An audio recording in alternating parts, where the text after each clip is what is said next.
Good morning and welcome back to Ultras 11. We had another 2-week hiatus, Christmas break. I got sick again, but we don't know if I was actually sick or if I'm burnt out. We don't know. We're figuring it out. He was just working too hard during the Christmas holidays. I've been sleeping a lot too, so there's getting that last money before the New Year's break. That last money. The last monies. If you celebrate Christmas, happy Christmas. Merry Christmas. Merry Merry Chrysler. This Chrysler. goes out. Will be New Year's Eve, so Happy New Year's as well. Mm-hmm. Won't hear of you until the new year, or hear from you, not of you. Until 2025. Yeah, that's the next time we're going to be hearing them, Isn't or that they're going kinda to be hearing crazy? us. Yeah, good already. Already, we're going to be in 2025. Yeah, I mean it's kind of good though. I mean, how? Because another year we survived. Yeah, but got through these holiday blues. I feel like it just flew by, man. Well, yeah, but you know what? I think 2024 needed to end. I know that sounds really weird. Yeah, but dude, so did 2023, and so did 2022, and so did 2021 and 2020. Every year was like, oh, thank God that year, and did next year's gonna be much better. And then the next year we end up saying the exact same thing. Listen, the holiday blues were real for a lot of people this year. 2025, we're gonna try to manifest good vibes, good people. Yeah, I like it. Roma doing well. No, I don't know about that one there. For me, at least, because give me 1 second here. Let me just. You can keep talking. Oh, you can talk about Roma. Yeah, you know, guys, like off soccer topic, whatever, off football topic. I think everyone needs like kind of like a reset, and like you know, I'm very very thankful that I actually have a good group of friends, like guy friends, whatever. That if something's going on wrong in my life, I could just turn to them and talk to them.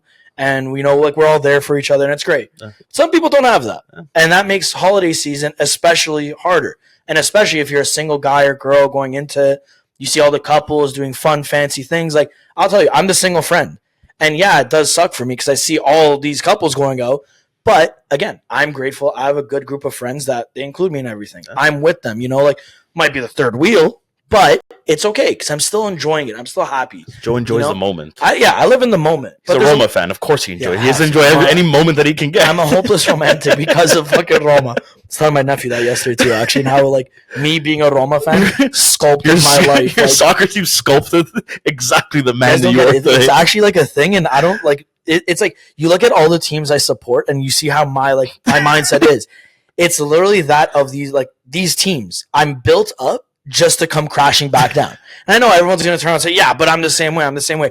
No. That's not how it works. Believe me. My love life is literally Roma. My work life is literally Roma. Everything is literally like Roma.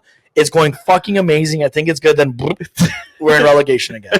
But anyways, just absolutely crashes. We're not going to harp on anything bad. Yes. Well, yeah. All I was going to talk about is men's mental health is every month, not just 1 month. Yeah, sorry, women, you guys matter too, but guys, it's tougher for them to speak to other men in general. So count your blessings if you have a good group of guy friends that you could vent to. If you have a girlfriend that also lets you be a man and fucking shed a tear or cry about something, keep that lady, love her, or yeah, whatever. Mental health. Yeah, that's good shit, man. I like the way you started it off. 2025, we're going in positive vibes, sick mantras, and lots of high fives. We're changing from a soccer podcast, just a podcast about vibes. Just to be talking about we're gonna get our buddy Valage here, who's the ultimate vibe because he just high fives everybody. He's big, really big on high fives. Yeah. You ever see him? You ever meet him? No matter how many times you've seen him throughout that day, he will high five you every time. You say something, he'll high five you. He laughs at you, he'll high five you. Just a big high five guy. Great to have in the group. Nothing's even being said. Ha, Geneva. Like, all right, cool, man. We're doing this right now. 2025, we're bringing back high fives. Yeah, we're bringing high five Village back. And high fives. Just high fives in general. Just high five everybody now. But anyways, soccer, that's what this podcast is about. So today we're going to unload everything that's happened so far at the first half of the season. Winter champs are around the corner, establishing that. We're going to do a little Mount Rushmore thing. Yeah, so let's just get into it. And I know you started off the way you did, and you had your whole little thing. I want to tell you some news also. Okay. Going into 2025, pretty fucking massive. Everything just got finalized. I'm excited as hell. In February for my 30th, I'm going to be going to watch Juventus versus Inter in Torino live. Yeah, I'm going to be, and hopefully, I mean, I'm going to bring like some of my stuff with me, so The package that we ended up getting, we're going like we're having dinner lunch at like the actual restaurant in the club. Sick. Yeah, it's pretty unreal. And we get to like the players literally walk in like right past us. Yeah. So like, dude, if I'm able to like get anything, like talk to them, dude, I'm bringing my microphone with me. Oh, dude, I'm trying to get in there. Dude. I wouldn't even worry about this. Oh no, dude, that's for my own memory. Oh yeah, and then just the podcast. That's just for content there. That's just for my own memories, dude. If I can just have a dude, with Cambiasso, even though he lost his last 2 games, just to vibe with him, man, big time. 10 out of 10. That's a 10 out of 10. And you know what? I'd actually ask Fajoli too. Oh yeah. Hey, Fajoli. What are we talking about this weekend? What's going to go on? No, but you know what? I wouldn't actually ask him because he lost a lot of money. I'm like, how's this picture? This trip's not going to pay for itself. I need some money. You know who you could ask for money though? Gatti. He Yeah, gave Fajoli money. Gatti would. That's Gatti a good would, fucking man. guy, right there. He's a good guy. But yeah, dude. That's crazy. Hopefully, you know, hopefully gonna try and meet somebody. Gonna be there a couple of days, and then we're gonna be spending a couple of days in Milano. So told my dad we can go take a couple pictures in front of the stadium with like our middle fingers up. Are you gonna go to the San Siro or no? I'll probably. Like I think we're gonna be close to there anyway. So like we'll probably like walk by, see it. Like I said, take some pictures with like our middle fingers up. My dad's like, we can wear our Juve jerseys there. Like, I don't know how it is, but maybe you can because I'm not gonna do anything to you. Me? No, if anything, your dad would be more of a victim. No, dude, he's Italian. He's there. He's vibes. Yeah, dude. that's true. Actually, they're not gonna touch him. They're gonna touch a 7-year-old man. Me, they're gonna be like, this guy's prime me. Let me take this guy to the back. Look at this fucking little prick right now. This little asshole right here. You're gonna take him to the back right now. Beat the shit out of him. As long as you don't go to Napoli, because they'd actually probably skin you. Not going. If you wore a Juve jersey there, they'd skin you. No. So can't go there. But no, yeah, I don't think we're gonna see a game there because I haven't even checked like if midweek, like after the Juve game, if anyone's even playing or if they're gonna be playing there. Maybe like a spur of the moment. Yeah. If they are, maybe we fucking grab tickets right there. But how long are you going to Italy for? Literally just a week. Oh, just It's a week trip where we fly into Milano, take a train to Torino. We're there 4 days. We're gonna be there for the game, and then just a couple other days, whatever. We'll just fucking like I want to go see like the town square there. I want to go see. I know they have like the statue like with the bull there. Like I want to see that. My dad wants to go see like where the plane crash happened. Yeah. He wants to go see that, like the memorial there. So like we're gonna do a couple things. Your dad's never been to the new stadium? Didn't they go to Italy this year? Me and him went to do the tour, and we got the tickets for which was supposed to be Juventus winning the Scudetto and Buffon's last match before he went to PSG. Yeah. And because they won the Scudetto against Roma a week before. Because we won that game, they moved the game from Sunday to Saturday, and we got there on the Saturday, and we weren't able to see the game. And Ipswich just scored, and is now beating Chelsea 2-0. After we were able to go on a tangent praising them too. We were going to talk about Chelsea and how good they're looking, and right now this happened. But yes, regardless, going into that, yeah, we're gonna be over there, and actually now we're gonna get there a day before. So our timing wise, we should be okay. Hoping nothing else happens, but until somebody has like a cardiac arrest. Yeah, and then the game gets canceled or something. I don't know. And then I'll just stay there another week. At that point, I'm already committed. I'll go to Cuomo, and I think the next game's there. I'll go watch the game there, dude. Go for a swim and then watch the game. That's sick. Like, and even to like go to like Milano, see the San Siro, like I want to see that. I want to see like the Duomo too. Like just to go there and while I said, I'm like, while we're there, I'm like, might as well. Make the best of it and try to, see what else. Yeah. Obviously, we're going there for the game, but let's try to do some other stuff while we're there. So be a tourist. Yeah. Be a tourist. Yeah. No, I'm so excited. No, that's for your birthday. Yeah. Big 3-0, man, this year. Hell yeah. You're old now. I know. Even though I'm turning 30 later on. 3-0, and my daughter coming in April. Al's already gonna have a good 2025. Who knows? Moves into his new home next year. Right? Yeah. Literally in February, too. So, yeah. That was a big year coming up right now. Very big. So that's why we also have to manifest even good vibes. So and a lottery, hopefully. Yeah, that'd be sick. So we could all retire. Yeah. Then we take the boys to go watch a game in Italy. We go watch at each different stadium. So we'll watch a Juve game. And then after go to watch a Roma game. Then Milan game we'll send Pear and like Leona to go. We'll fucking watch it. They can go watch it. No, I'd want to actually go to the San Siro. I'd want to go to the San Siro. I don't think I'd go there for an Inter game though. Well, I was just about to say. Even though Milan fans piss me the fuck off, I was even saying to Sano earlier, one of our buddies, how like I've always had a respect for Milan because of like how good they were in the past. Like our era, like in the early 2000s, it was respectable. The teams they had and everything like that, it was fantastic to watch. Like hated them because they always railed us, but now they stink. But and I'm praying on their demise. But still, They were class before. Yeah. Let's get into this because we're dumb and we start to it's dilly okay. Maybe it's one okay. episode we're big just going to news, rant man. about things. We had some big things coming. So, to start things off, let's talk about we'll talk about the Premier League right now because we're watching Ipswich versus Chelsea. And Nottingham Forest is actually in second place. And I don't know if that's by fluke. This is one of those after things, after this episode, I got to go back to when we did our prediction at the beginning of the season. Yeah, I'm pretty sure we both had them relegated. Yeah, we're so far off, man.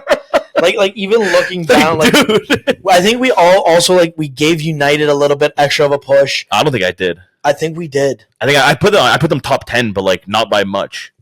I put them in there. I put Chelsea top 4. Yeah, I was gonna say I think we put both Arsenal top 4. Chelsea top 4, which right now Chelsea is in the top 4. This game doesn't really it's not good that they're losing to soon to be relegated, whatever, but it's still something. Also, another one that I don't think it really. I don't think we expected. I don't think a lot of people expected to be them this good, considering how they were last year. Was Liverpool? Yeah, Liverpool. You have your Klopp, who's been there for 8 years, did what he did with them, and you almost saw the team declining, and it was the guys are getting up there with age. This happens. It's it's the end of this era. Yeah, it's the end of the cycle. It happens with every team. It's they're not the only team that has gone through it. Everybody goes through it, especially when they have they make these monster of fucking teams. Eventually, it all comes to an end. Yeah. But just seeing how this year, man, everyone literally looks rejuvenated and they look like a scary ass fucking team, man. Not even just even in Champions League.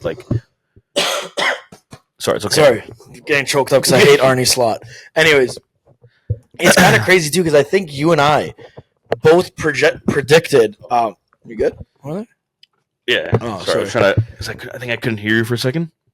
You good over there? Yeah, we're good. We're good. All right. So we both predicted Arsenal or City to win it. That was our thing. I said Arsenal, you said City.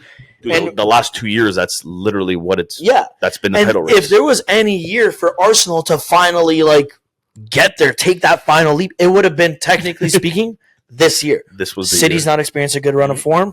Liverpool, okay, yes, I'm not going to downplay Liverpool only losing once or anything like that. But, Liverpool looked like they were down and out. Yeah. Like you said, it was the end of an era. Mane's gone. Firmino's gone. Big rebuild almost happening. Salah's getting up there in age. Van Dijk's getting up there in age. Yeah. A lot of these, they're key guys. They were last year, man, they looked they're probably going to sell them, try to, now go through a rebuild. They didn't do that, and they look honestly, dude, I want to see how they finish off the year. But dude, they're for me, they look better than probably some of Klopp's best years there. Yeah, and that's the thing, the way they're playing. It's crazy because you have guys like Luis Diaz, Luis Diaz was never a bad player per se, but he's really just stepping up. Yeah, he's stepping up. He's filling that huge void that Mane left when he left, and even Salah, he's turning back the clock. And we always knew what Salah was capable of, but again, ages of fucking time is a brutal thing. Mm-hmm. It will go on without you even fucking realizing. You know what I mean? And a guy like Salah, you saw last year, he was slowing down. You saw without Mane, how he really took the burden on himself, and he wasn't able to. He was able to get the personal glory, but Liverpool as a team wasn't able to replicate that success. And now it's they're finding their feet and they found a rhythm, and it almost just seems like they're all out there enjoying themselves. And I'll be the first to admit, I really downplayed Arne Slot, and I still don't think he's a crazy good coach as much as everyone's going to say, but look what he's doing. But hey, credit where credit is due. He's maintaining and bringing that shit back. We're really not going to know fully. Obviously, I can't fully judge him until the end of the season. Seeing how they do, because now in Champions League they're still undefeated in the league. They've only lost one. Right now, on paper, he looks like he's doing a phenomenal job and lock this guy fucking down because he's the real deal. Yeah. But obviously, a lot of things can change from now to the end of the season. So now is a real test, because I always say I don't care what happens the first half of the season. The second half of the season, that's where it's make or break, and that's where you see the champions come out. Because how many times in the past, we always we watch Serie A in the past years that Inter was first place and it was they're locked in. They were playing amazing. They looked like they were, even though Juve was good, Inter looked like, they're going to give Juve trouble. Second half of the season came, and then they were tying games, losing game, and just dropping points. And they would end up finishing third or fourth some years. Yeah. That second half of the season is so crucial. And that's where I really want to see, honestly. And that's why I think I'm going to be paying more attention to Liverpool and watching their games in this second half of the season, because that's where I want to see. I still won't watch more of them. I still also watch. Honestly, I like Arne Slot. I've been watching. I feel like a lot more. I don't know if it's just he like living on our own now and like just having more time on the weekends. I feel like I'm like now I've been watching like every Prem game, and like dude, especially I'll have like my iPad here and like watching one game here. I have the TV on and watching another game there. And, like I'm just chilling here watching both, and like like I've been paying so much more attention to them. Like now, but Liverpool. Honestly, this year I've been paying more attention to United, which was just a waste of time because I just wanted to see like if they were actually going to do anything, and Chelsea. Chelsea has been, other than obviously this game here, they've been looking really impressive, and a lot of people made fun of them in that whole 44 men's squad that they were signed in the summertime, and they had all these guys, and what the fuck are they doing? They're all these kids, but hey, with Maresca and the 44 players that they have on the team, they're figuring something out because they look a lot better than they have. Rotating it and really actually like keeping these players at bay. That it's not like it doesn't seem like such a grave situation like it once looked at the beginning of the year. Like new coming coach, signed every Tom, Dick, and Harry to their fucking squad, but somehow like he's balanced it out. You see them in Conference League, they're benching. Their starting 11 is not even like Cole Palmer's not even signed up for the Conference League. You know what I mean? Like main guys like that, like he's leaving out. Huh? He has a brand new team for Conference League. They're still doing well. I think they scored the most goals ever so far in the Conference League history or whatever. Which I mean, it's not many years that it's been around, but still, they already set that record. Like they're top 4 right now. Mm-hmm. Yeah, obviously, like everyone started talking to them about winning the Premier League and stuff like that. They won't win the Premier League. That's the reality. They won't win the Premier League this year. But if they were going to win the Prem at any point in these last couple of years, this year could be the year, because I feel like this year is going to be a toss-up. Yeah. Once you take City out of the mix, especially when it comes down to it, because you're going to see Liverpool drop points, you're going to see Arsenal drop points. All these teams are going to drop points this second half of the season. If Chelsea have just that little bit of push and say, okay, guys, like we can. This is actually a real objective. Like this can actually happen. Let's fucking go for it. Yeah. Chelsea can. I'm not saying easily, but they can definitely win the Premier League. Man. That's the thing with Chelsea, right? Like they're all downplaying and saying like, no, that's not our goal. That's not our goal. Obviously. So if you were to take it for face value, what they're saying, like Champions League is their goal, or Europe is their goal, then you know what? I could look at you and say, yeah, they're going to achieve their goal for sure. 100%. I think they will finish top 4. The way they're playing, again, we're watching the Chelsea Ipswich game right now. They're losing 2-0. This is a hiccup. This is a blemish. But before that, they've been playing well. They've been playing the top teams well. And they look like they have their rhythm. They figured out their starting 11. They figured out what works best with them. And it's like Maresca's really getting some good football out of these guys. And obviously, and it really shows you just how bad of a coach Pochettino is. Yeah. Oh, yeah. Because what the fuck he was doing last year and how bad Chelsea looked. And like, I'm not saying they look like Liverpool this year and like they just look like a dominant team. But man, they look like a completely different fucking team. And like Cole Palmer, okay, I get it. He stepped up even more this year, but just the way Maresca is using him and just how he has that freedom now, like I really don't get how Pochettino did as bad as he did last year. It's crazy because like it's like you said in the group chat that day. Cole Palmer is probably England's best player, but yet he's benched by other players for England. Yeah. And it's crazy that Phil Foden, I'm not going to downplay Phil Foden and say he's bad. He's obviously a good player. But what Cole Palmer's been doing the last 2 years, and with the team that he has at his disposal, Cole Palmer almost is generational, the way he looks. You know what I mean? Like, obviously, Phil Foden's a good player, Jude Bellingham, good player, whatever. But to bench Cole Palmer is absolutely fucked. Because last year, carried the team on his fucking back, and it was him. Now this year again. He's like he has more goals and assists than games played right now. But Joe, even when he was coming on, like look at what he was doing. Yep. He was still like he would still either score or be a difference maker at some point. Yeah. Sometimes it was a little bit too late in the game, but like you saw, he was always doing something, putting some effort into the game where it was actually changing the game. Yeah, exactly. And the coach was still, I'm gonna go with Foden instead. Okay, I get Foden, whatever, but man, at the end of the day, if you have 2 great players, you got to choose one of them, and you have to ride the guy that's more informed. Yeah, yes, okay, exactly. Foden, maybe was around a little bit longer, had maybe a little bit more of that seniority, but Palmer was clear of him, especially at that point in the season. in form wise, Palmer was clear. Yeah. And the fact that he wasn't even looked at, don't worry, you'll come on as a bet, and he was coming on the 75th, 80th minute. Like, that's a slap in the face. I'm sorry, man. And that, how good he was on a shit Chelsea team, it was insane. And for that reason alone, like, that's where I look at you, and that's where I'll make my case. Like, that's why I don't think England has the potential to win something, because they have all the talent in the world, but they're not using it properly. Clearly, you know. But let's jump over to a different league, our favorite league. We're just gonna skip La Liga. Sorry, La Liga. Nothing crazy coming from you guys, considering it's the top three. That should be top three. The only sad thing is about La Liga right now is that Valencia's in relegation, which growing up, Valencia was always that like weird European team that were always like them and Villarreal. Villarreal and Valencia were always like the fringe European good teams, you know, helping La Liga up on the map, whatever. Now seeing them in relegation, it's like, whoa, what the fuck happened to you guys? Like, how long? Like, what's going on? What's wrong with your owners? Is everything okay there? Like, do you want to talk? But I don't know what happened with those teams. We'll talk about Serie A right now. We'll talk about how Atalanta looks like they're one of the most devastating teams in the world, which I hate to say because Zaniolo's there.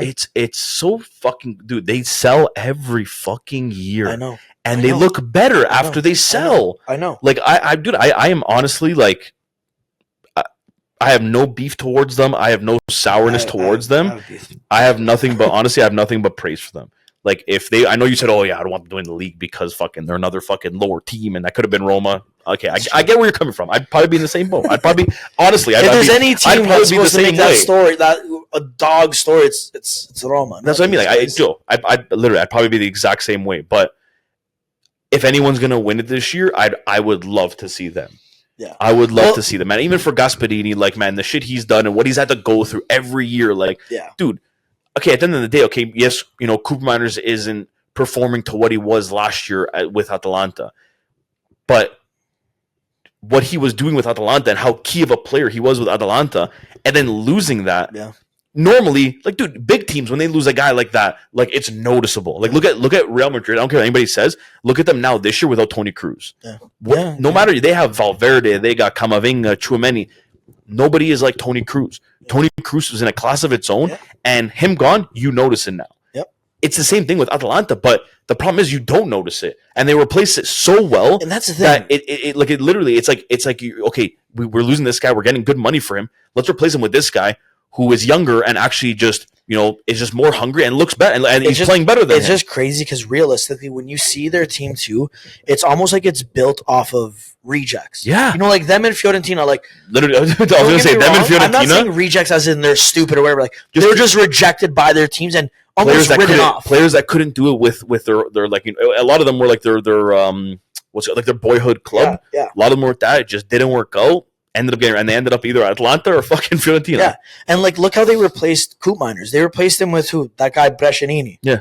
And where the fuck did he come from? I know a lot about youngsters and this and that. I couldn't tell you where this guy came from. Yeah. I don't know. I have to look it up right now.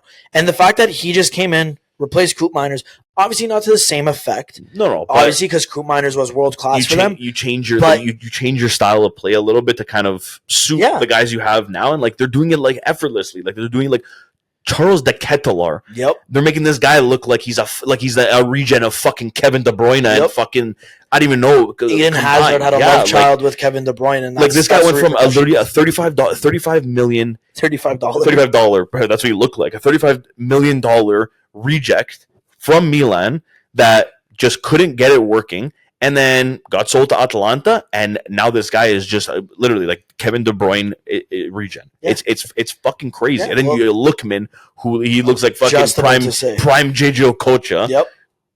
Dude, literally the reason. That's what we kind of always forget. Like this team was like the reason. Like Bayer Leverkusen didn't go fully undefeated that last season. Didn't win the Europa League. Like. A lot of the like Atalanta was that reason, and Lookman was that reason. Yeah, literally, he scored that guy. He that just game. said, "Hold on, guys." Like, man, they really got a fucking dangerous team. Like, dude, I'm not fucking. I'd rather play Napoli or Inter than Atalanta. No, see, like, okay, I don't have any. This is gonna come off as like rude, I guess, which is fine. It's a Roma fan. Yeah, but when I think about Napoli, okay, obviously I'm bitter about Atalanta, but I also can respect the fuck out of what they're doing. Minimal budget, still doing well, rinse people, because every time these guys get traded, I could give you a list of like 80% of the guys they trade off for this big value not doing well. 2 of them are on Roma, so that's why I could tell you. But in saying that, I still will give them the respect. Behind all the bitterness, I'll give the respect to Atalanta. Then there's Napoli. I don't hate Napoli. I used to actually really like Napoli because of the stuff they were doing. Lovable team, like everything about them. Ed Sheeran is so ugly, by the way. Holy shit. Anyways, but my angst now towards Napoli simply comes because Antonio Conte's there. Yeah. And I'm sorry, I think Antonio Conte's a fantastic coach. I just don't like the cockiness, and I hate how this guy actually does win every time he coaches a team. It pisses me the fuck off because it's almost like he has this cheat book that he fucking every time he comes back to Italy, he wins a Scudetto and then he leaves because, oh, you're not going to give me the players. But it's like, fuck you. I was thinking of what Sano was saying yesterday made me die. He's like on the mic when he was like, hey, remember when Ibra said Antonio Conte doesn't fit the culture of Milan? His too much culture is not fucking losing. Yeah, because Conte just wins. Fucking prick. But it's dude, like, oh, sorry. I was thinking about that. It made me laugh, but it pisses me off, dude, because he's so cocky and he has every reason to because of the shit he does. Like Juve was the only team that stopped him from winning that first year with Inter, yeah. And now everyone was like, oh my god, Conte actually didn't win. But at the end of the day, like, you know, we still had Ronaldo, we still had a lot of those guys that were just kind of we're getting off that fucking, you know, 9-year success, whatever kind of those kind of experienced guys we had. So we somehow made it work. And COVID, honestly, I'll be the first to say it, helped us big time that year because Lazio was fucking hot going into that. And then COVID happened and they went on like a 5-game losing streak. Thank God. So thank God for that. Yeah. And that was the reason we won. I'm also very happy about that. It pisses me off so much because he's such a fucking cocky bastard. Yeah, and he's going to win. And that's what pisses me off because like I'm looking right now and they're tied. He's going to leave. He's going to win and he's going to leave. Yeah, and then he's going to the infamous linking with Roma and Milan. And he's never going to go there. I think he's going to leave. And I genuinely think after this year, I think City's going to be done with Pep. I think something's going to go on there. You know what, man? It's so heartbreaking to see what happens. Like, actually, wait. Fun fact. I had to say this. I've been waiting for to talk so I could say this.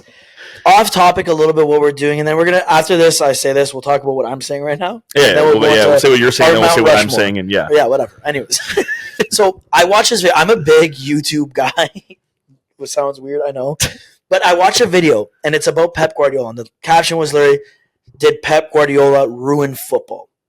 And I started watching it, and the guy was basically going on a tangent saying how like he basically did with this new way of playing and whatever, his system, blah, blah, blah, blah. So, okay, I want to say something about that. I don't think Pep ruined football. Mm-hmm. I just think he created something that ruined football, as in something called like a system. Mm-hmm. Do you know what I mean? Like, okay, you could argue Pep Guardiola's philosophy is like total football, like that whole Dutch system and whatever. Yes, I agree. But the Dutch system, total football, is just a freedom of playing. Mm-hmm. You know what I mean? It's a high press freedom of playing. Everybody roams around. Everybody does everything. But Pep Guardiola's style genuinely, it almost ruined football because it's a make or break. And if you're not playing the Pep system, you're no longer deemed playing attractive football. If you're playing like Ancelotti's style of system, that's not attractive. It's gritty. It's ugly. You're looking for the result only. Yeah, but everybody's system now sucks compared to his. But that's the thing, Kate. Like that whole argument, honestly, it pisses me off because this whole thing with beautiful football and everything. Okay, I get it. You know, your team can play nice. Like you can play that. You know, like you're watching your team and you're like, holy shit! Like, hey, you know, we're actually fucking dominating. We look good. Yeah. I don't give a fuck about that. Yeah. No, if my team, if Joe, I went through fucking 7 years of Allegri ball, who was just defend, get a 1-0 result and move on, but. At the end of it, every year we won. We won 2 to 3 fucking trophies in a season, and it was good every year. Yeah. Like, okay, yes, we weren't playing the greatest football. Some years some games we did. Some years we were playing good, but it wasn't always the greatest. And everyone that turned this whole, Pep style, he ruined the game and everything. No, he didn't ruin the game. He just, like everybody else in the past, and you ask people that question 10 to 15 years down the line, they're not going to look at it and say, "Oh, he ruined football." They're just going to be like, "Oh, like when Pep revolutionized, the game and brought his style." It's the same thing like when Catenaccio came in and tiki taka, dude. I don't remember in 2010s people were saying how Barcelona and Spain literally just killed the game because now all they do is they just pass the ball. There's nothing to it and all this stuff and whatever. And dude, there was a little argument. People were saying that tiki taka is ruining the game. Yeah. Now you look at it and people are like, "Oh, tiki taka, man." When Barca went to that and they introduced this tiki taka and all this stuff, it was the smartest thing they did. It changed the game and how we play today. I genuinely think that's what it's going to be like in 10 years. People are going to look at Pep and be like, he revolutionized, how certain players that came up and how the game was played and people had to kind of adjust and kind of maybe not play something to that style or something that can kind of counter react that style so that they can actually beat him. And it only works for so long because now you're seeing teams know Man City and how they play now. Yeah. So you look at them, okay, yes, they're losing. They lost some of their key guys. Obviously, like losing Rodri and stuff, that makes a big difference.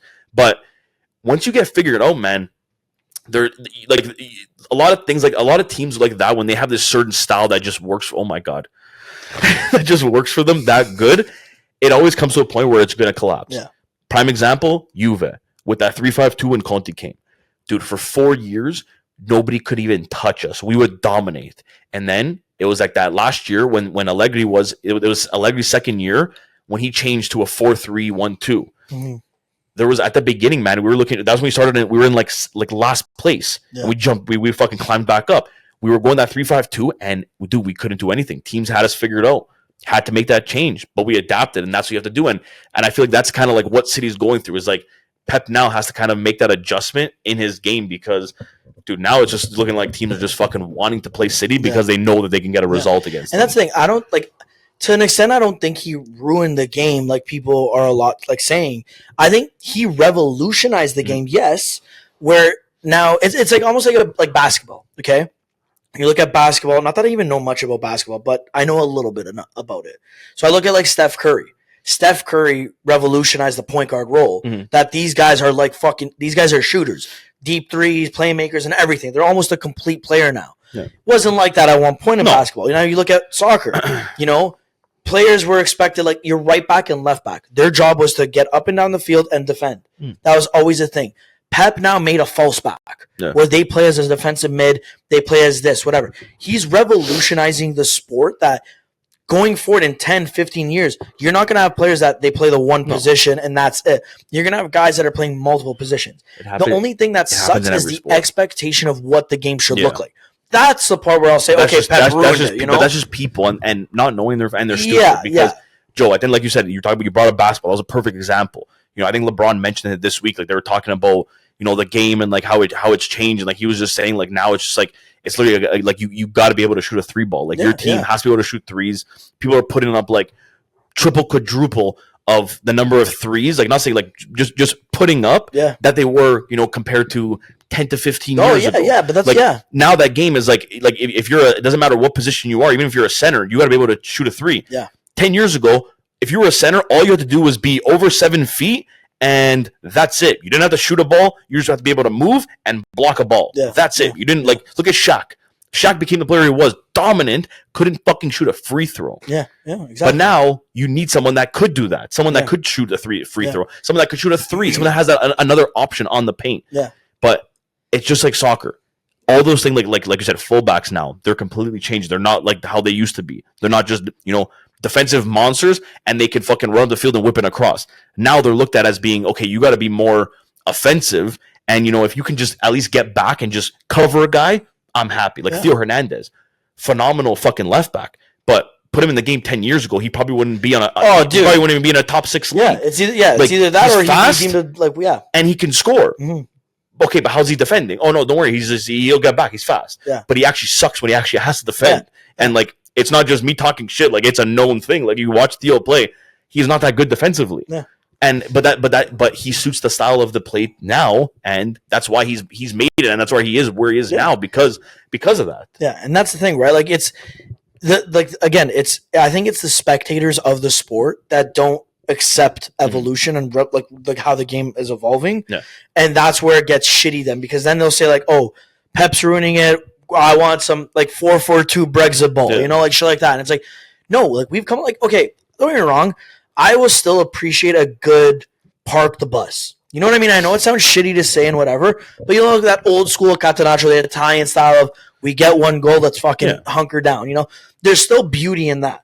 But that's us. Like that's because we watch the game. We've already seen it evolve. But that's multiple times. And that's the argument. People try to make the argument of PEP ruined it because now you just got to play this beautiful football. But at the end of the day, you still you need to install this system and make sure that they're playing it in the right way because teams have tried it in the past and it did not work. Yeah. It's not saying that you're gonna play this. You need the right players. And if anyone wants to talk about ruining football, and I know it's a known thing, but if you're gonna point fingers, you point it at City. City is the reason that football got ruined. The teams itself, not the coach. The team. No, just the team. Yeah, I agree. At the end of the day, okay, yes, you brought in Pep.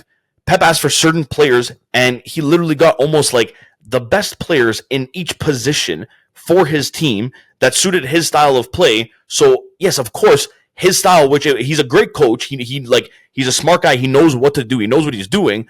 You give him that and the exact players that he wants without any like other teams like, okay, I want this guy. It's like, we can't afford him.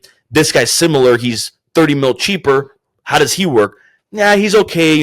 Maybe what about this guy? And you kind of have to settle for someone less. Yeah. With City, it's like, okay, I want this guy. It's okay, no problem. And they got him. And so that's why when you have that, that's what ruins football. Yeah. Not the coach and his ideas. Like at the end of the day, I applaud. Like I love Pep. I'd love him on my fucking team. If that was a possibility in the future, I would 100% take him. Yeah. But I think he ruined it. I think he's gonna. I think he'll come to Roma. Yeah, I think so too. Being serious. Me too. I think them or Brescia. One of the two.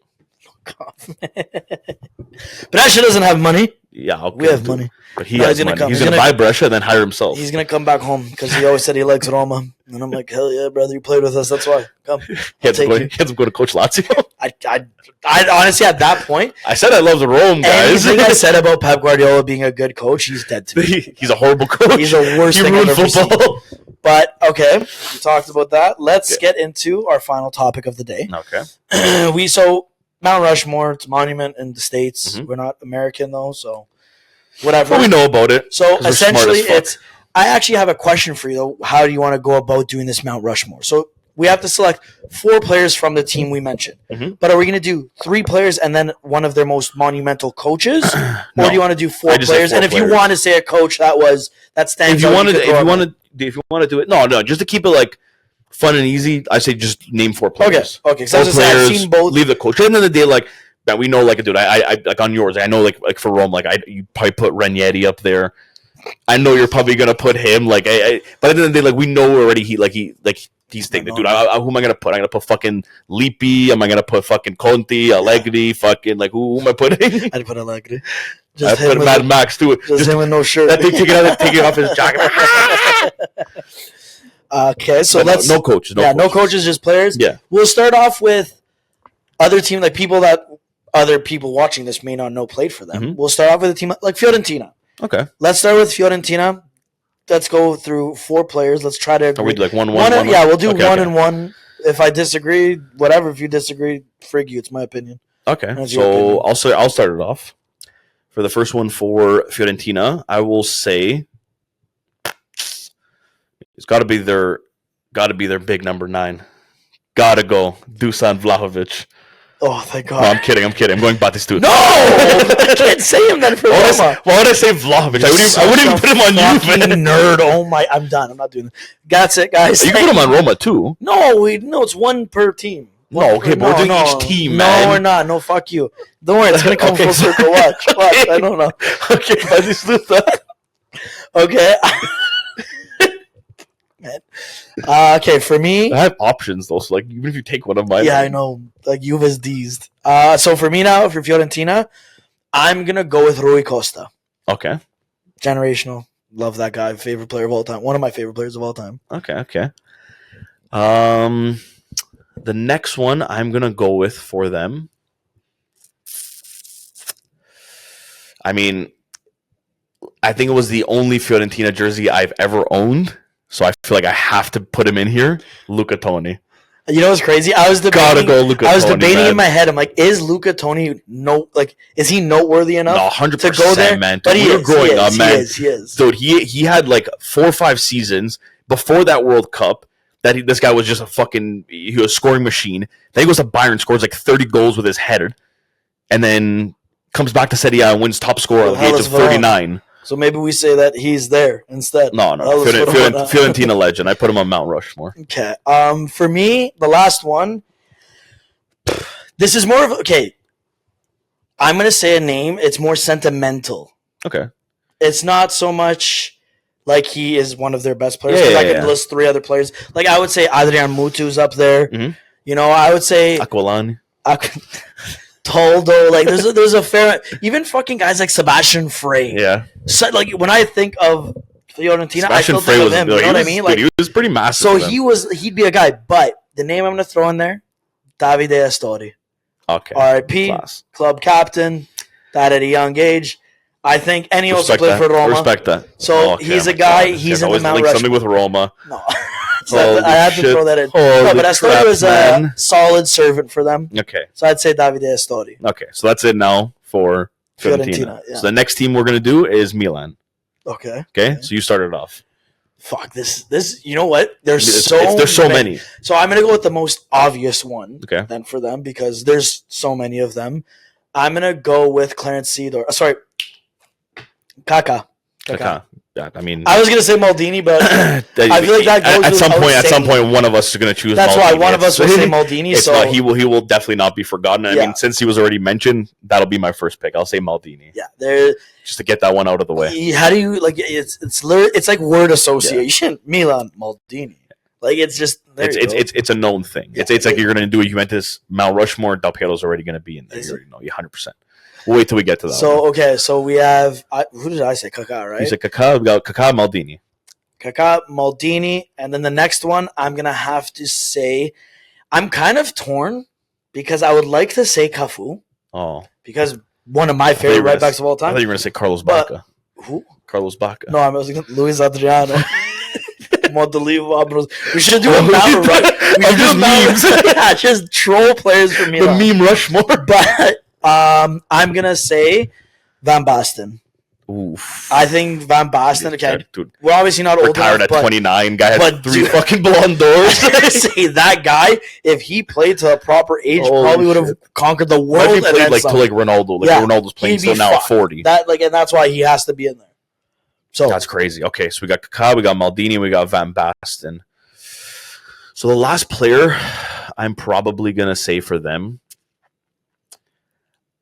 I mean, when I think about Milan, I think about these 2 guys, and I feel like one of them is just he without saying, might not have been the most skillful, but he's definitely up there. But in Gennaro Gattuso, he's got to be there. He's man. One of the guys I was thinking too. He is one guy when I think about the old Milan team, like when I was growing up, seeing that team, it was always like Gattuso, Pirlo were always those 2.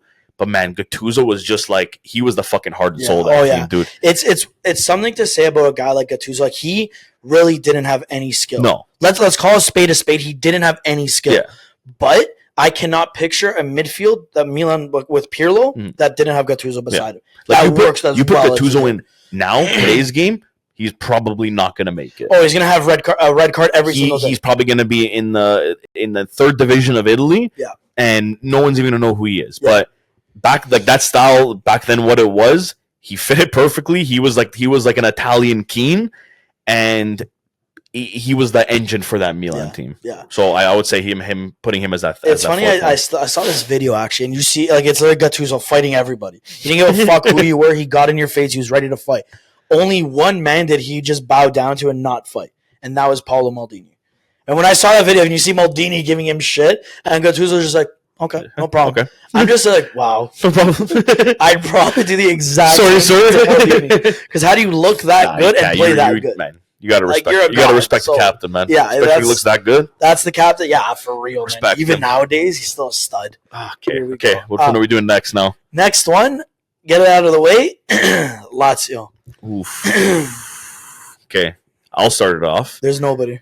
We could end it quickly. There's not one guy. The first one I am going to name is Miroslav Klose. You know what's crazy?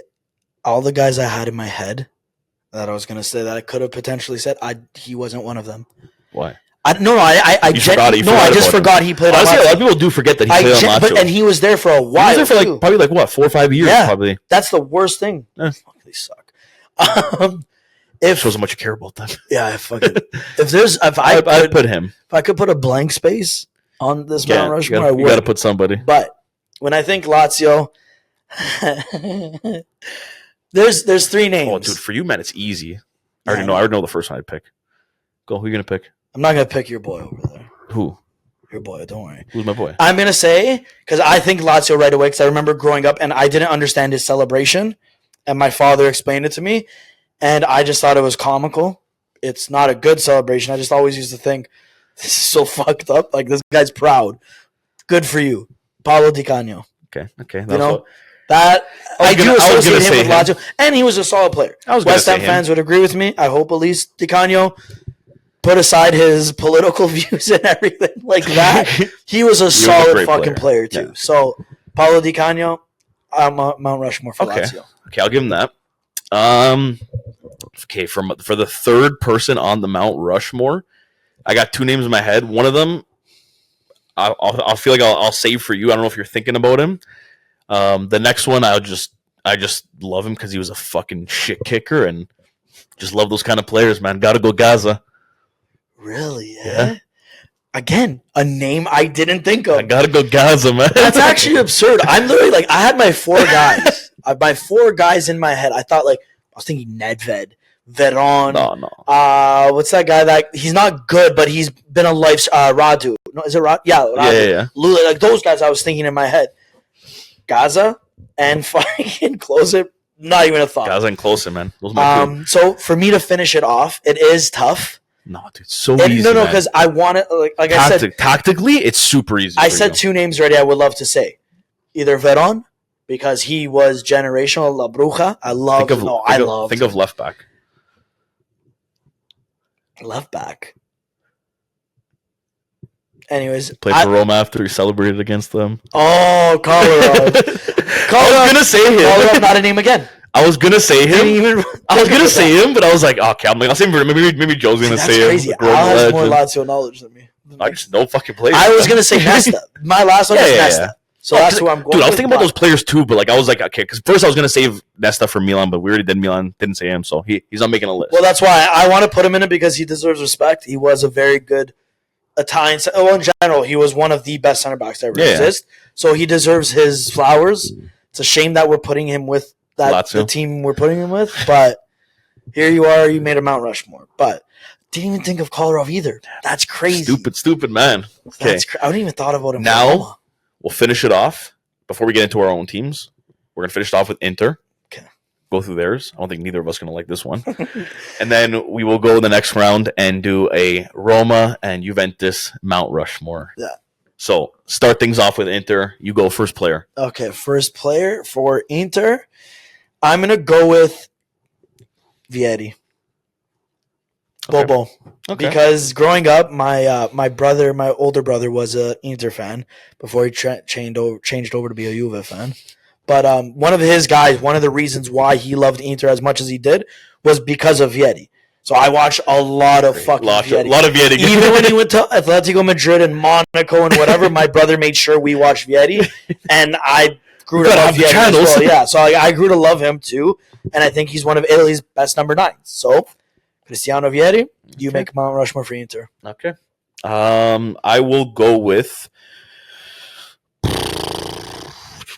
I mean, I feel like I just got to go... I gotta go club captain. I gotta go Zanetti here. Hey, it's probably the only guy that I actually have respect for on Inter, just because for how much steroids that guy was on and never got caught. Oh, dude! When he was 40 years old, keeping up with 18-year-olds down the wing, I was like, I know that. Everything about this is super fine. He still looks like he could do that. I'm not gonna lie. He hasn't aged. It's fucked. He looks the exact same. He is on something. Whatever. Hey, I respect it. Stayed loyal, was massive for them, and he was a big part to the treble and just everything with that team. So he's got to be up there. Okay. You said Zanetti. I forgot already. You said Vieri. Okay. I'm gonna go with another defender. Okay. even though he's a Roma legend more than an Inter legend, contrary to what Sano says over there, that idiot, I'm going to say Maicon. Okay. Maicon is, to me again, a generational defender. So I would have him there. Don't get me wrong, again, there's probably better players, but I love him. I appreciate the fucking of a guy like that. I respect that. I'm throwing him in there. Okay. Now you have the honors of doing the last guy. And if you say Diego Milito, I'll fight you. For the last guy, I mean, the only reason that they won the Champions League that year when they did, and the treble, it's because of Wesley Sneijder. No. I have to say, Walter Samuel. My boy, Samuel Eto'o. Wait, for real? You know, it's not a bad show. Dude. He did come there and they won it right away. I saw a video literally like it was showing like a video of Eto'o the season before with Barca when they won, and then they sold him because Pep didn't like him to Inter, and just dude, what he was like, some of the goals he was scoring, how he was playing with Inter, dude, he was the biggest. Obviously, like credit to Wesley Sneijder, he was fucking unreal at that time too. But dude, Eto'o was just It's kind of crazy because I feel like Mourinho was playing him out of position too. Who? Mourinho. Because there's the rumor he was playing Eto'o like left wing back sometimes. Oh yeah, he was games he was playing defense. But that's the thing. But because he had the faith in him and all this stuff, and like he loved Eto'o and like they had a good relationship. Like Eto'o was literally like he'd be like, I'll do anything, like whatever you want, like I'll do it for you. It's kind of crazy that we still haven't said Ibra on any of these, and he's been on 2 of the teams so far, and like that's a generational talent right there as well. But yeah, fuck him for real. He's not a club legend. I forgot about it. Fucking nerd. All right, so last so that's it. That's so it's Juve and Roma. Okay, start off with Roma. Fuck. Are we doing 2 and 2 again, or are you? I was gonna say, do you want to? How do you want to do it? You want to name Roma's 4? And then I'll name Roma's 4. You name. We'll do our 4 for each. Okay. Because like you like Totti at 1.2, too, so whatever. It could be funny. Okay, so I'll start with Roma. Okay, and you'll do Juve, and then I'll do Juve. You do Roma. Yeah. Okay, so start things off. Bella. My Mount Rushmore. I feel like it's obvious, but not obvious. Maybe I don't know. We'll see. Francesco Totti, number 1. No doubt. Give me him. I'm not going to say Batistuta, but I would say Batistuta. I'm not going to say him, though, because we mentioned him for Fiorentina. Okay. So I will respect that he did start there before Roma. Okay. Then I'm going to say Cafu. Okay. Because Cafu was him. Greatest right back of all time. Sorry, Zambrotta. Then I will move into the midfield and say my favorite gladiator, Daniela De Rossi. My beautiful angel snowflake. They should have never sacked you. And I hope to see you very, very soon, my lover. And then your last player? The last player, it's a toss-up. It's genuinely a toss-up because I want to say Bruno Conti or like a guy like Giannini. Because again, they played on their whole career with Roma. But there has to be said about one man that I watched. And like, thankfully I watched him at a time where I understood soccer. He was with us for 5 years, but I just felt like he played with us forever, and that's Nangolan. Honestly, I wanted to say older players. The way you were going about that, I thought you were going to say Dzeko. No, fuck screw Dzeko. Don't get me wrong. He was pretty massive for you guys, I did take Dzeko for granted. You did, dude. And there's a lot of special shout-outs I could give. Obviously, there's older players. Kivu, I love. Samuel, I love Samuel. But keep it more this is your Mount Rushmore. Yeah, not Roma's history or Juve's history. Yeah. I'm doing based off of my thing. He embraced Roma like no other form. Hey, when we had this conversation, I said it a couple of weeks ago. We had this conversation. I said, man, he was one guy that hated playing him, but I wish at one point Juve had signed him. Yeah. Just because, man, so poetic sometimes, dude, he gave everything. And you saw it every game. He would give it all on that field for that team. Yeah. He was just that type of guy, man. He was a true leader. Yes, okay, he wasn't, maybe the ideal player that you had to deal with. He was like a Balotelli, but with a little bit more brains. Yeah. But he was absolutely class, man. I fucking loved him. Yeah, I loved him, and he never played for my team. So I love that. Yeah, that's why there's a lot about him. He'll cap off the Mount Rushmore. Okay. I appreciate that. Juve. So now my Juve one, pretty self-explanatory. There's a lot of guys that I can put into it. But I think it's got to be, goes without saying, number 1, Del Piero. He's always going to be there for me. Yeah. The best number 10 of all time for me, and the best Juventus player of all time for me. So he's always going to be there, number 1. Number 2, I'd probably say is the second best Juventus player of all time. And for what he's done with the club and the loyalty through it all, it just shows the type of guy he is and why he's on this mountain. Gigi Buffon. Oh, okay, yes, 100%, man. Yeah. Him and Del Piero are the two top for me. Yeah. Those are my goats. Mm-hmm.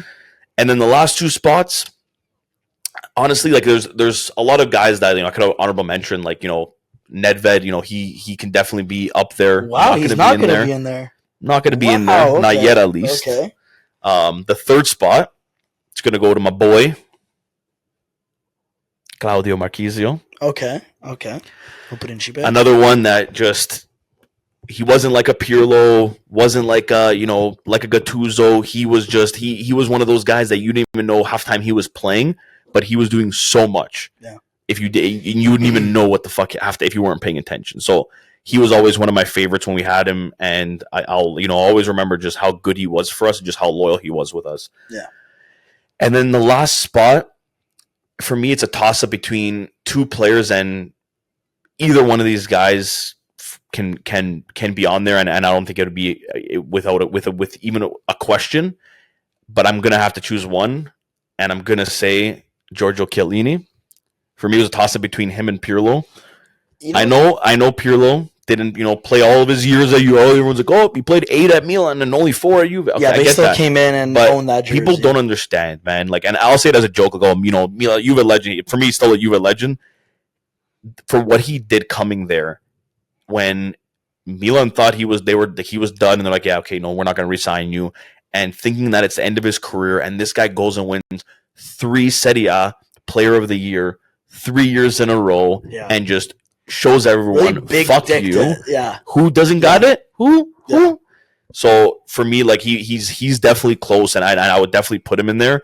But just Giorgio Chiellini, man, for the captain that he was, and taking over that responsibility. And taking over that responsibility. So you had Del Piero passing it down to like Buffon and the mix of Chiellini, because when Buffon wasn't there, and then Buffon leaving and it's going right to Chiellini, like taking that pressure on it, and it's not easy, man. But definitely. Dude, he really he's a really smart player, and for what he did with us all those years, man, like we wouldn't have accomplished half the things we did with him. He also really didn't get a lot of credit for like anything he did. He was always kind of in the shadows. It's because he always played with Bonucci, and Bonucci was this beautiful the Rolls Royce defender, and it was just like he was just like you watched Bonucci's game, and it was so nice and elegant and beautiful. Yeah. And Chiellini was just dirty, and there was that fucking game against Monaco when he fucking was chasing the guy and he ran, he fell on the ball, and he like grabbed it with his hand and only got like a yellow. And he's a dirty player, but he was a fucking intelligent player. Like doing that shit he did against Saka in the Euro Cup, knowing that it's only going to be a yellow card. It dirty, but at the end of the he's day, a smart player, man. That's very intelligent thing to do. Or else he would have been on a break. And Chiellini was a lot smarter than people took him for. And I think they started seeing that more at the end of his career. But yeah, for me, he's 100% getting into that. I genuinely, because I know how much you love Nedved too. I do. So I genuinely thought you'd have Nedved in there. These four are like okay. Yeah, it's tough. It's tough. Like it's tough. Really, like when I'm trying to put it down there, like there's a lot of guys that could have easily made it in there. Yeah. No problem. See, like I have this conversation with my dad and my brother a lot, and like we talk about Serie A through the years, the top teams like Inter, Juve, I mean, like the Seven Sisters, as everybody else calls them. And, when I think about Milan, Inter, Juve, you look at those 3 guys, their history, the players they had, it's hard to come up with like an all-time 11 because they're so fucking talented. Roma, it's kind of easy. Yeah. They got one all-time 11. Yeah, like we have one. Whereas you look at like Juve, like it's genuinely tough. You could probably make like 2 lineups. Yeah, you look at the defenders they've had. Who the fuck plays where? You're going to bench you could potentially bench a guy like Chiellini because you had Barzali, kind of, the list goes on with these guys. Midfielders, same thing. Attackers, same thing. Like, people forget, Zidane is also a Juve player. Yeah. He's not in your Mount Rushmore. I know. So I'm not saying like it's a bad thing, but I'm saying like that speaks volumes to like everything these guys actually had, right? For me, my Mount Rushmore, it would be different for the last 2 guys. I would put... So you're saying Buffon and Del Piero are in it? Yeah. Okay. Buffon and Del Piero, I think 100% are in it because when our era of growing up, those are the guys, and they were there. They were literally fucking stalwarts. My last two, though, I would say I'd love to say Marquisio because I love him too. And I feel like him and De Rossi had very similar careers in a sense where like they were in the shadow of their kings, like Del Piero and Totti, whatever. They never really got the credit they should have gotten, as players at least. So for me, I would then say the last two players, I would say, fuck. Give me a second. I had him. Oh, okay. So third guy, I'd say Roberto Baggio. Okay. Because not that I've seen a lot of Baggio and everything like that. Obviously, we all know how good he was. Yeah. But Baggio's longest serving time was on Juve, and that's not by coincidence. That's not anything other than he probably loved it there too. You know what I mean? Like, so I'll have Baggio there, and then the last guy I'll put. I mentioned him before. My favorite defender of all time, because his height, stature, everything like that, Fabio Cannavaro. I know. I was going to say it was between him and Chiellini. Chiellini's a huge shout. It's a debate for me too. Chiellini, man. But I'm going to go with Cannavaro because for me, I loved Cannavaro. Like I obviously loved Chiellini, but Cannavaro is just the embodiment of what a defender is. And given his height and everything, it was just that guy was fun. I respect the hell out of that. A little bit of an unloyal prick, respectfully, Cannavaro, because you should have never. Like Del Piero says, you never leave your lady in a time of need. Yeah. So it's very gutty that you left them when they went into Serie B. But I get it. At the same time, you're an athlete that wants to compete. And you just came off of a Ballon d'Or win. Yeah, his best season. I get it, though. But at the same time, kind of scummy. Yeah. Anyways, now it is time for my Mount Rushmore for Roma. So probably wouldn't look too different than yours. I'm just to keep it simple. First two guys on there for me is going to be Totti and De Rossi. Yeah. Goes without saying, both those guys are on that fucking Mount Rushmore because just those are the only guys. Those are honestly two guys that watching another team in the same league as mine that growing up I was always like, okay, fuck, I actually kind of liked them. Like I even growing up, like I wanted a Totti jersey. Yeah. I was a U fan that wanted. I still have a picture of Al wearing that Totti jersey that he got. That's what I mean. Like I have that jersey there, and I'll still wear it proudly. I still like Totti. I joke around and everything.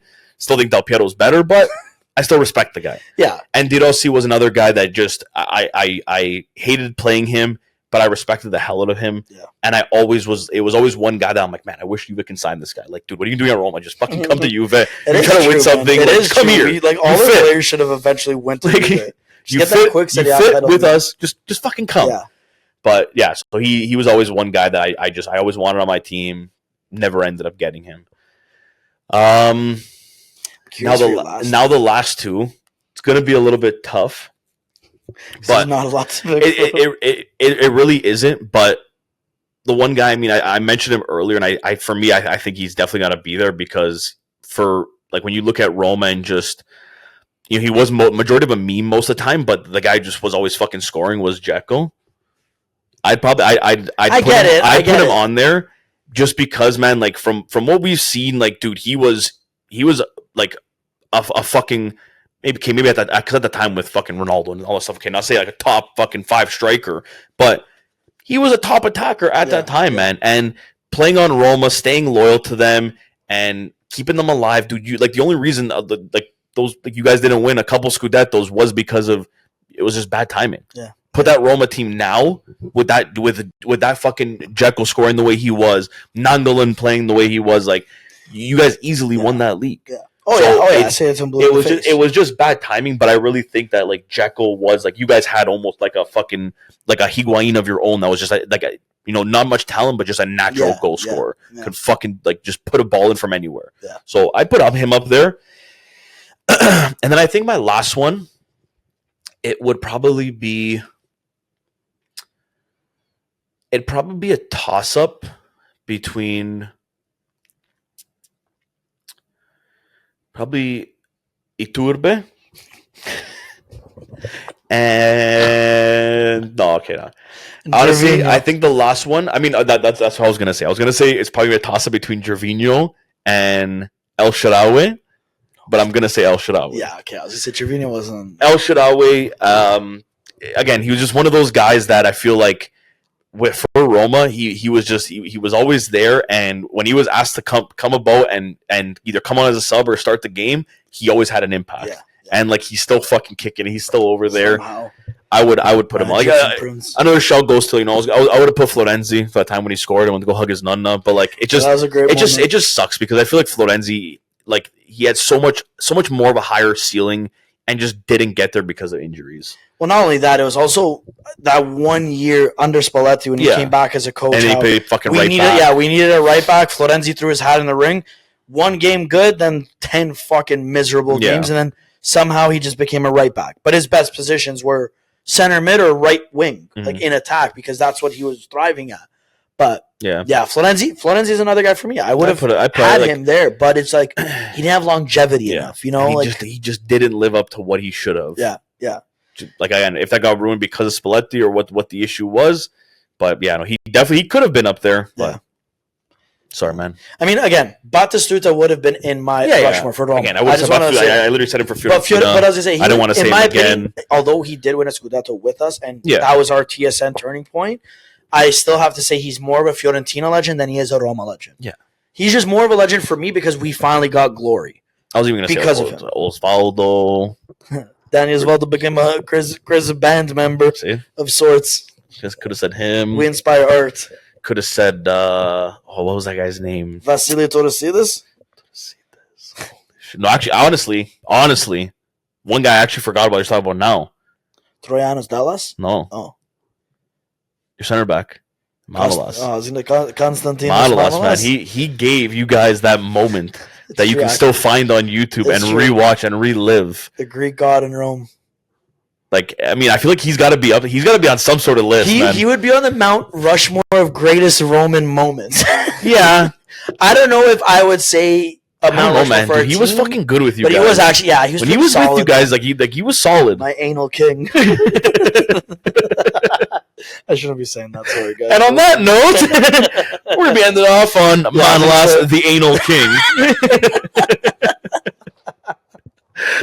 We are actually getting it off. Guys. In all seriousness, it's been about an hour now. Yeah, I know it's been 2 weeks. We tried, kind of giving you guys some content for today to go into the rest of the week, into the finishing up of the holiday season, going into New Year's, starting off the new year on the right foot, going the right way. So not your left one. Not your left one. Make sure it's the right foot. I'm wearing black socks. I don't want to.